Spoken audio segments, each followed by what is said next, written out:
Breve introducción de este narrador. El espiritismo es la doctrina y religión de los espíritus.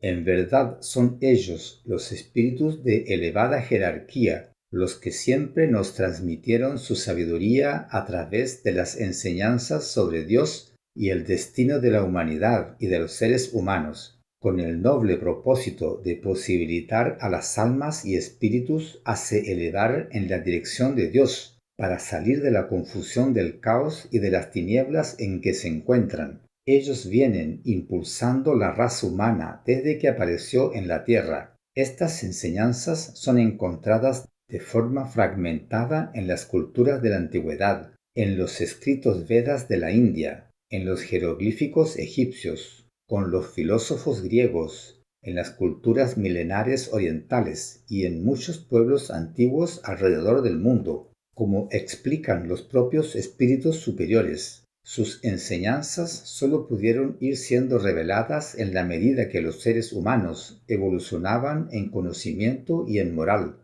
lo que siempre ocurrió muy lentamente. Actualmente, debido al relativo avance alcanzado por la humanidad, ellos pudieron revelar de forma más clara y completa su doctrina, que está fuertemente arraigada en la moral de Jesucristo, inspirada y revelada por el Consolador, el Espíritu de verdad prometido por Jesús. Juan capítulo 15, versículo 26. Esta doctrina forma actualmente un cuerpo bien definido y está detallada en las publicaciones de Allan Kardec, que fue escogido en su momento para darse a conocer esta revelación. Los principios del espiritismo o de la doctrina de los espíritus serán narrados a seguir de forma clara y resumida. Fin de la introducción.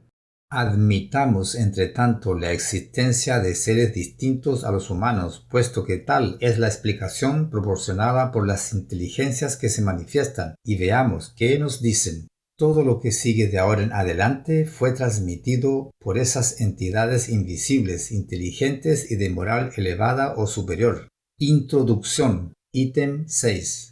Los seres que de este modo se comunican se designan a sí mismos, conforme acabamos de decirlo, con el nombre de espíritus o genios, y afirman haber pertenecido, algunos al menos, a hombres que vivieron en la tierra. Integran el mundo espiritual, así como nosotros durante nuestra existencia constituimos el mundo corporal. Resumiremos a continuación en pocos párrafos los puntos más salientes de las ideas que ellos nos han transmitido, a fin de responder con más facilidad a ciertas objeciones. Dios es eterno e inmutable, inmaterial y único, todopoderoso y soberanamente justo y bueno. Él creó el universo que comprende a todos los seres animados e inanimados, materiales e inmateriales. Los seres materiales forman el mundo visible y corporal, y los inmateriales el mundo invisible o espírita, esto es, de los espíritus. El mundo espírita es el normal y primitivo, eterno, preexistente y sobreviviente a todo. El mundo corporal es sólo secundario, podría dejar de existir o no haber existido jamás, sin alterar la esencia del mundo espírita. Los espíritus se revisten temporariamente de una envoltura material perecedera, cuya destrucción mediante la muerte los devuelve a la libertad. Entre las diversas especies de seres corporales ha escogido Dios a la raza humana para la encarnación de los espíritus que han llegado a cierto grado de desarrollo, y es esto lo que les confiere superioridad moral e intelectual sobre las demás.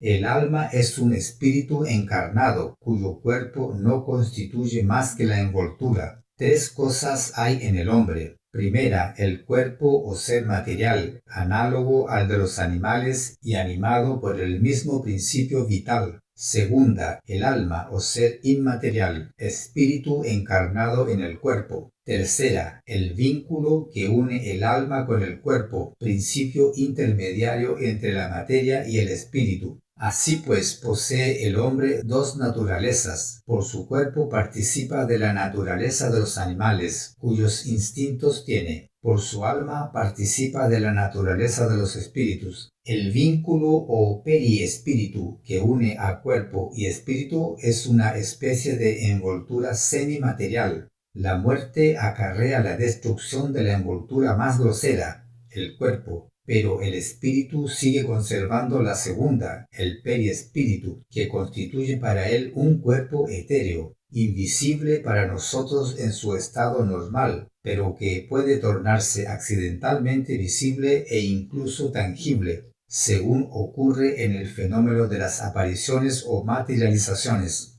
De manera que el espíritu no es en modo alguno un ser abstracto e indefinido, que sólo la mente puede concebir. Es un ser real y circunscrito, que en ciertos casos se vuelve perceptible para los sentidos de la vista, el oído y el tacto. Los espíritus pertenecen a diferentes clases y no son iguales, ni en poder, ni en inteligencia, ni en saber, ni en moralidad. Los de primer orden son los espíritus superiores, que se distinguen de los demás por su perfección, conocimientos y proximidad a Dios, por la pureza de sus sentimientos y su amor al bien. Son los ángeles o espíritus puros. Las otras clases se alejan cada vez más de dicha perfección. Los de los rangos inferiores son propensos a la mayoría de nuestras pasiones, odio y envidia, celos y orgullo, etc. Estos se complacen en el mal. Entre ellos los hay asimismo que no son ni muy buenos ni muy malos, más revoltosos y embrollones que ruines. La malicia y las inconsecuencias parece ser su dote. Son los duendes espíritus traviesos y frívolos. Los espíritus no pertenecen perpetuamente a un mismo orden. Todos evolucionan al pasar por los diversos grados de la jerarquía espírita. Tal mejoramiento se opera mediante encarnación, que es impuesta a unos como expiación y a otros como misión. La vida material constituye una prueba que deben sufrir repetidas veces hasta que hayan alcanzado la perfección absoluta. Es una especie de tamiz o de depuratorio del que salen más o menos purificados. Al dejar el cuerpo, el alma reingresa al mundo de los espíritus, de donde había salido, para retomar una nueva existencia material después de un lapso más o menos prolongado, durante el cual ha permanecido en estado de espíritu errante.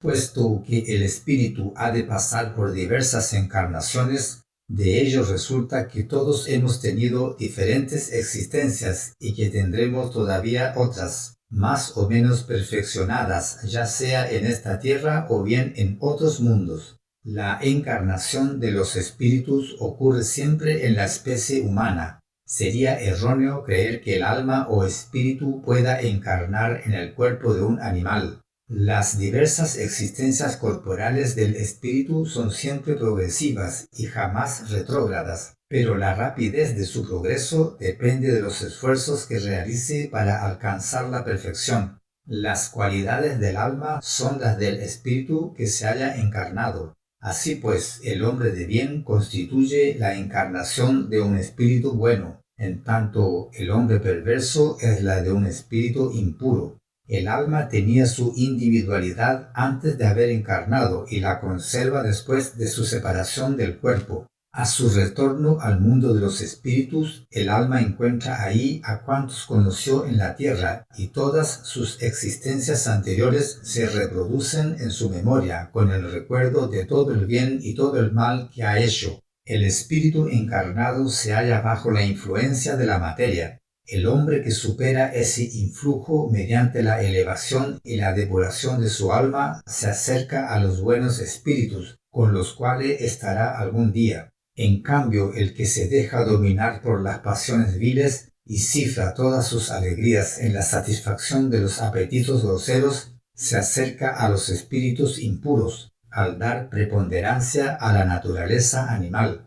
Los espíritus encarnados habitan los diferentes globos del universo. Los espíritus desencarnados o errantes no ocupan en modo alguno una región determinada o circunscrita. Están por doquiera en el espacio y a nuestro lado mismo, viéndonos y codeándose con nosotros sin cesar. Es toda una población invisible que en torno de nosotros se agita. Los espíritus ejercen sobre el mundo moral e incluso sobre el físico una acción incesante. Obran sobre la materia y el pensamiento y constituyen una de las potencias de la naturaleza, causa eficiente de una multitud de fenómenos hasta hace poco inexplicados o explicados mal, y que sólo en el espiritismo encuentran una solución racional. Las relaciones de los espíritus con los hombres son constantes. Los espíritus buenos nos incitan al bien, sosteniéndonos en las pruebas a que nos somete la vida, y nos ayudan a soportarlas con valor y resignación. Por el contrario, los espíritus malos nos empujan al mal, se regocijan cuando nos ven sucumbir y parecernos a ellos. Las comunicaciones de los espíritus con los hombres son ocultas o manifiestas. Las ocultas se llevan a efecto mediante la buena o mala influencia que ejercen sobre nosotros sin que lo sepamos. A nosotros mismos cábenos discernir las buenas o malas inspiraciones. Las comunicaciones manifiestas tienen lugar por medio de la escritura, la palabra u otras manifestaciones materiales, casi siempre con la intervención de médiums que les sirven de instrumentos. Los espíritus se manifiestan en forma espontánea o por haber sido evocados. Se puede evocar a cualquier espíritu, tanto a los que animaron a hombres oscuros como a los de los personajes más ilustres, sea cual fuere la época en que hayan vivido en la tierra, y también los de nuestros parientes, amigos o enemigos, y obtener de ellos mediante comunicaciones escritas o verbales consejos, datos sobre su situación de ultratumba o lo que piensan a nuestro respecto, así como las revelaciones que se les permita hacernos.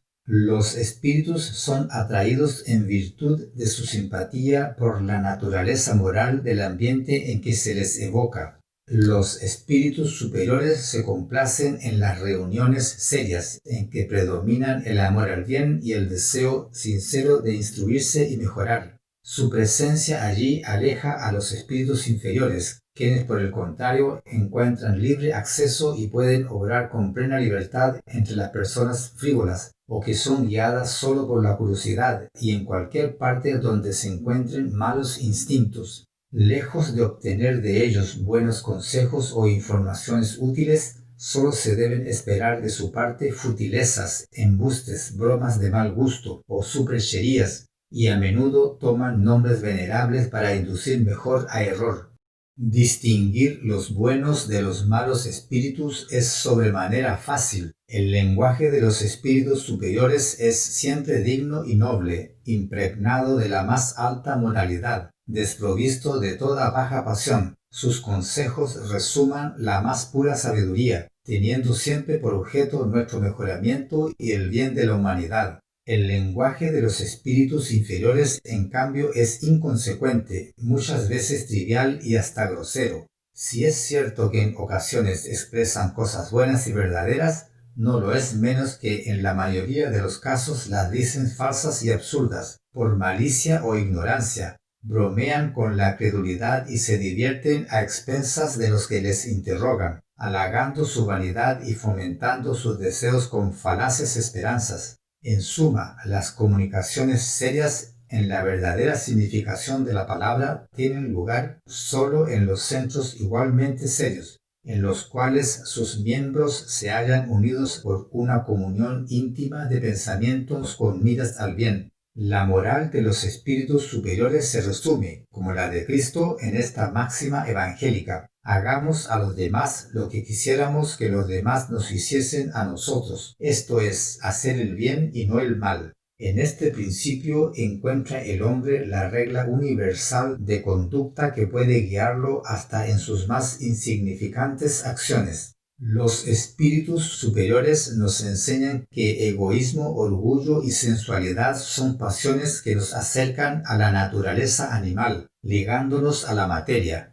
Que el hombre que ya en la tierra se desligue de la materia por medio del desprecio hacia las futilezas mundanas y el amor al prójimo se acerca a la naturaleza espiritual. que cada uno de nosotros debe hacerse útil según las facultades y recursos que Dios ha puesto en sus manos para probarnos, que el fuerte y el poderoso deben su protección y apoyo al débil, porque aquel que abusa de su fuerza y de su poder, oprimiendo a sus semejantes, viola la ley de Dios. Nos enseñan, por último, que puesto que en el mundo de los espíritus nada puede ser ocultado, el hipócrita será desenmascarado y develadas todas sus torpezas, que la presencia inevitable y permanente de aquellos con quienes hayamos procedido mal constituye uno de los castigos que nos están reservados, y que a los estados de inferioridad y de superioridad de los espíritus corresponden penas y goces respectivamente que nos son desconocidos en la tierra. Pero también nos enseña que no hay faltas irremisibles, que no pueden ser borradas mediante la expiación.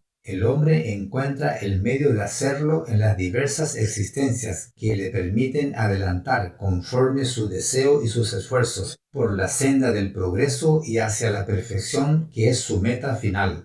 Este es el resumen de la doctrina espírita, tal como resulta de la enseñanza impartida por los espíritus superiores. Fin de la introducción del ítem 6. Conclusiones finales. 1. Todo indica que existe un universo, la mayor parte de las veces invisible o poco sensible a los sentidos comunes de la mayoría de las personas, como un mundo paralelo de un tipo de materia mucho menos densa que la nuestra, y que las almas humanas transitan entre estos dos mundos, cuando encarnadas y cuando desencarnadas, usando el término de Kardec. 2. Estos son los principales puntos de una doctrina que fue anunciada por los espíritus identificados como superiores y que fue adoptada por el espiritismo y los espiritistas. Fin de la narración.